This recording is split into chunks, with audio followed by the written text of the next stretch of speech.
வலது கையும் இடது கையும் செயல்களில் ஒன்று, ரெண்டு ஒரே சமம் அப்படின்னாரு. அதில் சின்னதாக ஒரு மாற்றம் இருக்கும் அப்படின்றத நீங்கள்லாம் நினச்சி பார்க்கலாம். வலது விரல் இருக்கிற அளவு இடது விரல் இருக்காது. நீங்கள் பார்த்துருக்கீங்களா? இந்த கைக்கு பொருந்துகிற மோதிரம் இந்த கைக்கு பொருந்தாது.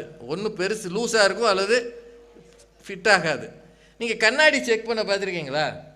கண்ணாடி போடுறீங்கள, கண்ணாடி போட போங்க, எந்த ஆப்டிக்கல்ஸுக்கு போனாலும் இந்த கண்ணை இப்படி வச்சு இந்த இடத்துல இந்த ஐபால்ஸோட இதை எடுப்பாங்க, பார்த்துருக்கீங்களா?